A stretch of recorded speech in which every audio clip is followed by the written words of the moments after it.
What advice would you give to a Native American youth just starting out on their journey of becoming an artist? Their stories and their perspectives are important. I guess as a young person aspiring to be a fashion designer, I struggled with that because I didn't see myself in the magazines. I didn't see my story in the media and in places where the general public looks, right? Like it's like as if we didn't exist.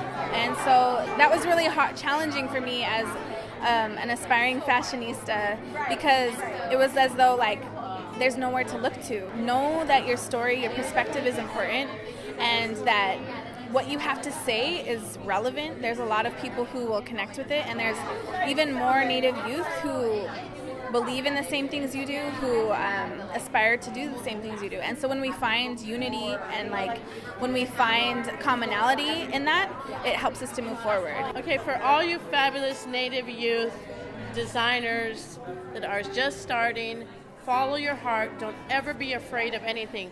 When I was in 4th grade and I saw my stepfather bend steel and make beautiful flowers and gates and locks and everything out of wrought iron, I knew that I could work in any materials to make anything I wanted and make it flow. So don't be afraid that somebody's not going to like it. You set the trends. You be the trendsetter. You don't have to worry about what the trend is. Your heart is going to know what's right, and that what you do from your heart is going to be executed most brilliantly. And I know there's a lot that hasn't been said out there yet, so keep doing it. And if you have any questions, Google me and ask me. I'll answer what I can. I was supposed to, I had a path. I was supposed to go to school and learn my education. And it seemed something that made sense to me at the time. And it totally changed really quickly. And I went through a whole set of phases, and, having that little crisis was hard, but I definitely found myself and found a voice within it. Yeah. So it's all built on passion. It's all built on going home and listening to whatever your grandma says, whatever your mom says, because we're storytellers. We have to keep telling our story. And we're going to be drawn to be those people. I think maybe there's a desire to try and follow what established people have done. I just tell people to be creative, tell their own story, tell their own narrative, and the journey will happen anyway. Don't try and force it. Just spend a lot of time mastering the craft and the technique and educating yourself about the process, and then everything else comes. For a long time, I didn't consider myself even really an artist because I was like, everybody can do this. It took a while to realize that not everybody does. Maybe they can, but they just don't. Just create.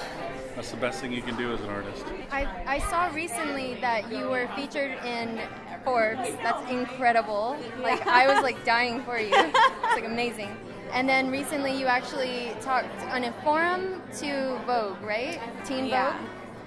I was wondering if you could give a little perspective to the youth about what that experience was like, going from where you grew up to, being interviewed by these really big magazines. To be in Forbes, the editor, or the woman who wrote about me, she asked me what my title was, and I said, I'm the founder designer.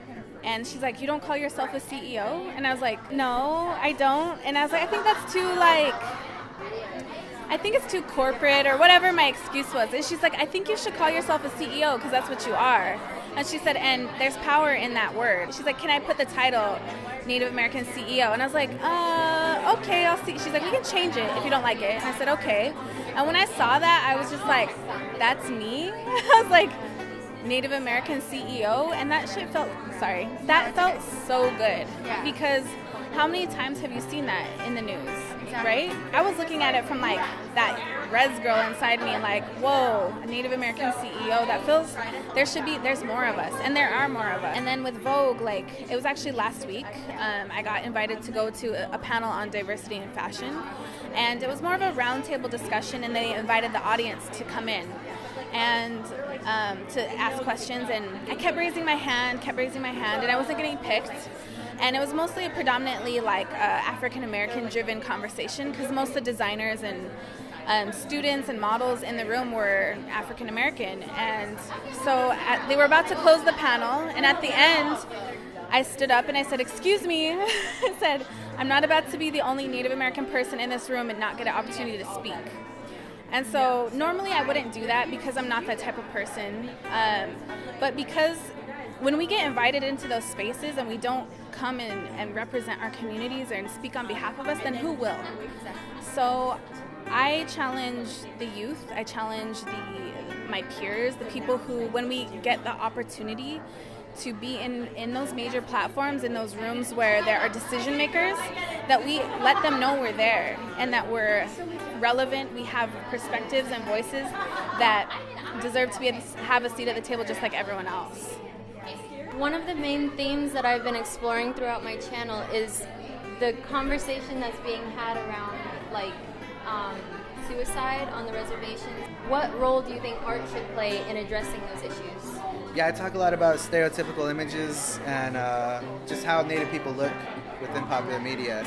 And it's a real dehumanizing way that we're looked upon, and that reflects onto the youth. And that's little microaggressions, that doesn't seem like anything, but it really weighs heavy on a soul, and it really weighs heavy on the youth. So that's why we have those problems. And it's because there's Chief Wahoo out there. It's because they put Redskins on, football stadiums and stuff like that. And we're subject to be made ridicule of because of it. And so with my art, I hope I can increase the awareness of it and show people how it's dehumanizing and show people that I'm offended. I think those conversations should be had. I think if you feel artistically inclined, absolutely use it as a way to kind of tell your own narrative. That's absolutely what you see throughout this whole show, is people telling their own story through their art forms.